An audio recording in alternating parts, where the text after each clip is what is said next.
Hello, VC people. Hope everyone's doing well. I'm off work this week because I needed to take some vacation time before the end of the year or lose it. So I just been hanging around the house with nothing much to do. Been watching the Doctor Who 13-day marathon, a lot of that, and going out to eat and just goofing off. But I thought I'd make a video.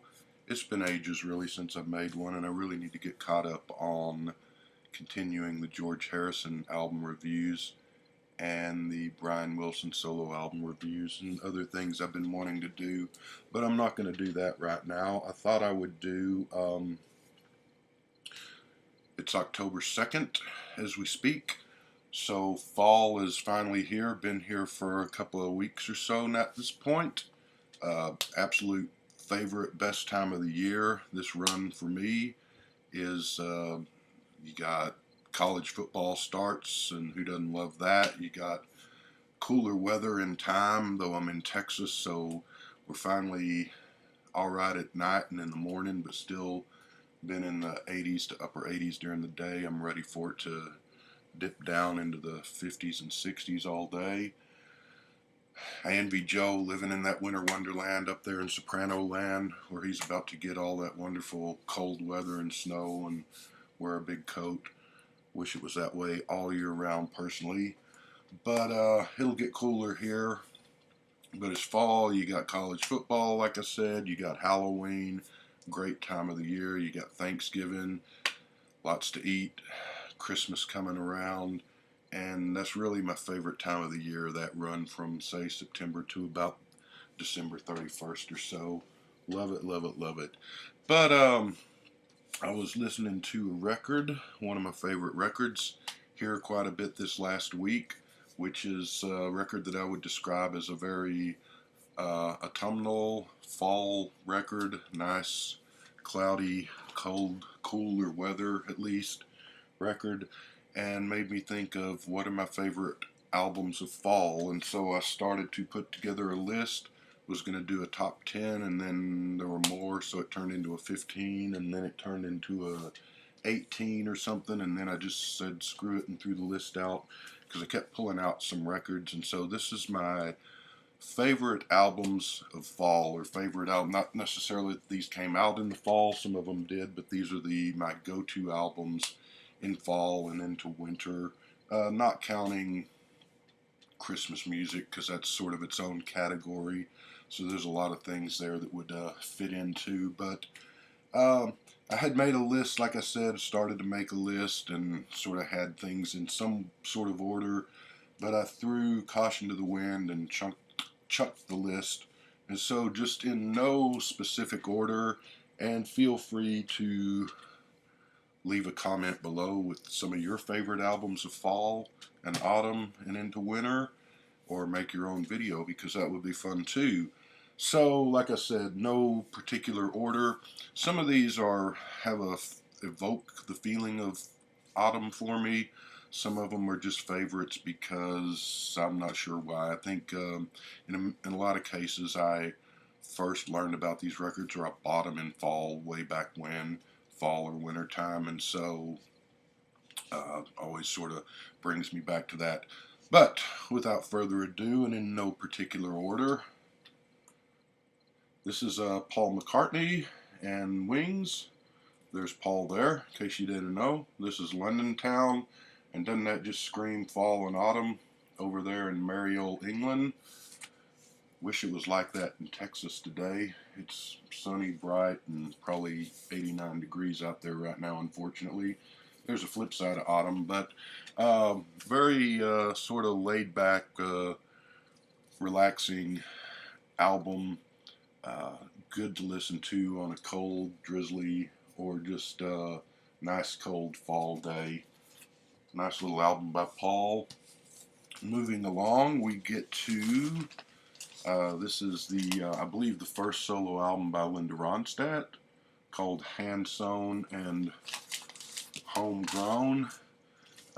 Another sort of got some upbeat songs, but some sort of nice ballads. Great voice Linda had. It's not too difficult to look at either. But just a good fall record from Miss Ronstadt there. So, yep, there we go. And we'll mess with that later because we got quite a few to go through here. You know, I almost always say that hadn't been any good music made since 1985, and while that's 99.999% true, there are a few exceptions, not very many, but one band that's worth the time, Belle and Sebastian, Dear Catastrophe Waitress, good fall record, and really pretty much any of their records would, a lot of people call them twee, and I guess they are, but they've actually got quite a variety to their music and sound. But I think any Belle and Sebastian record would work as a good fall, good autumn record. This is their, not their latest, I think they've had one since then, but this is one from 2014 or 15, 2014. This is a special edition box set with 4 LPs because the regular LP just comes with the double album. This one has bonus tracks that are just as good as anything on the album. And if you don't think there's any good music being made today, you're pretty much right. But check this out because that'll prove that there is at least some brilliant, wonderful album. And like I said, anything Belle and Sebastian's going to work good for fall and autumn and carving pumpkins and making beef stew and whatnot and so forth and so on. Let's move on along. And several of this band's albums are probably qualify as good fall albums, but we'll go with their debut. This is a record store edition. I think it's the, yeah, it's in mono. So, Grateful Dead, they're good to listen to in fall. Sitting in your house with a cup of hot chocolate in the fireplace. My third favorite band of all time, The Jam, and both of these have some really great fall. These are EPs, but Bitterest Pill, #1 hit over in England, should have been in America too if we had as good a taste as people in England. Pity Poor Alfie, Fever, great cover of that, and Beat Surrender's upbeat song, great, another #1. Shopping, one of their best songs, very moody, introspective, good fall, autumn, winter music from a great band that should have been huge in America, but unfortunately wasn't. Halloween happens in fall, as I've already mentioned, so this is one I like to put on about this time of year, probably give it a couple of weeks till we get closer to Halloween, but it's the soundtrack to The Bride of Frankenstein. Unfortunately, this is on the black vinyl. I didn't get the green vinyl because I didn't buy it quick enough when it came out. British bands abound. And so another absolute masterpiece of an album that always reminds me of fall, Odyssey and Oracle by the Zombies, which Time of the Season is the big hit on this, but pretty much everything is great on this. This is one of those 10 out of 10 albums, and a lot of the music on there is better, just as good or better than Time of the Season. I don't like country western music at all, at least almost not at all. There's like about that much I like. This is one I like. I don't even know who these people are. I got this on Record Store Day a few years ago, and it is Charlie Poole and the Highlanders, complete Paramount and Brunswick recordings from 1929. It's the old 20s type music, and this is country hillbilly stuff in that case. But the 20s music is fun, and for country I do like Jimmy Rogers and the Carter Family that come from the same time period. A little bit of Johnny Cash and maybe a Hank Williams song or two, but that's about it with me in country. But this is old corny 1920s country, good stuff, and a good record to play in the fall. So you have to include that one. Don't know why that does that. Where are we? Got to have some Sam Cooke in the fall. Another Record Store Day purchase from a few years ago. And just a great album. One of the greatest singers of all time, of course, and you can look at the track listing, not a bad song on there. Great record, just sort of, again, just energetic and fun, but at the same time kind of kick back and relax, and just kind of music you listen to and savor and enjoy, and that's what all these albums are, and sort of just kick back and take it in, drink it in, and good stuff. Is that gonna, I don't wanna, yeah, I guess I can get that out of there.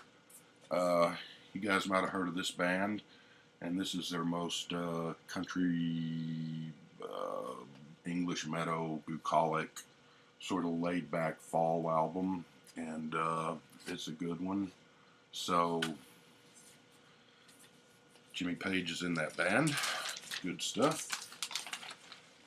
And we will take care of that in a bit. I don't know that I really think of this as I've always thought of this as a fall sort of Christmas time album, which is going to seem strange because probably wouldn't be most people's first thought, but John Lennon Plastic Ono Band, and I think in a way it is sort of a sort of stark and sedate album, or I don't know if sedate's the right word for it, but I got this album back in, I want to say 76, maybe 77, in probably sometime between Halloween and Thanksgiving, back when I was probably 12, 13 years old, somewhere in that area. So I was playing it an awful lot that year because it was new to me, and so at the same time I was playing Christmas music and whatever else I was playing, this got a lot of airplay on, not airplay, but got a lot of play on my stereo back then, and for some reason it's just one that through the years since then, the million years since I was 12 years old, it's one that I always pull out in fall and winter time and always in the mood for. So not the most upbeat album, but it's a good one, and especially for those cold gray days it works. This one is my all-time favorite rainy day album, which works whether it's fall or winter, or whether it's spring. Summer we don't get that much rain, but anytime it rains, this is the album almost anytime it rains, this is an album I play. But it also works good at fall. The underrated Beatles masterpiece, Let It Be, which a lot of people place down toward the bottom of their rankings of Beatles albums, but I've always ranked it really high. And if one of the lesser bands like the Band, for instance, or the Byrds had released this, it would have been hailed as a masterpiece. But since it's a little below average on the Beatles scale, it gets a bad rep sometimes. I don't think there's a bad song on it, really, even though I'm not always in the mood for the long and winding road. It can be a little dreary unless you're in the mood for it. Great rainy day album, great fall album. Speaking of the Beatles, another great fall album. A lot of acoustic stuff, especially the American version over the British version, because Drive My Car, which, while a great song and a 10 out of 10, sort of feels out of place here with the other stuff. And I've Just Seen a Face, which is on the British Help album, but on the American Rubber Soul, which is where I think it works better. But this is the British copy. I've got the American one over there. I'm not going to get up and walk over and get it because you all know what it looks like. But a great fall Beatles album. It even looks like fall there. John's hiding in the Christmas trees or whatever he's doing there, and Ringo's looking all pensive, and yeah. So they just don't seem to go away. Another great fall record. Cover just screams autumn there. Maybe winter, but more autumn or fall to me, I think. And yeah, the Beatles' most autumn record, I would say.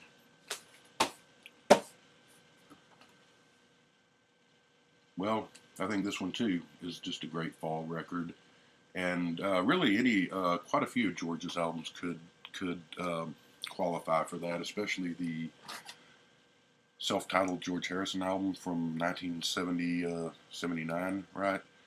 Would be a good one. I should have pulled that out, but This one works just as well. Looks like I'm giving you the finger there. I'm not meaning to. Sorry, that's rude. Great fall record. Not a bad track on there. One of my other all-time favorite fall records, and if I were to be ranking these, this would be up toward the top. It's also this band's absolute best album, in my opinion, and it's 1967's Between the Buttons by the Rolling Stones. It's mono copy, and it's the Stones at their most Beatle and Kink sounding, but still sounding like the Rolling Stones on top of that at the same time. And my favorite album of theirs, not a bad song on here, definite 10 out of 10 this album, as are quite a few of those I've already shown. This one kind of works year round, but I tend to like it.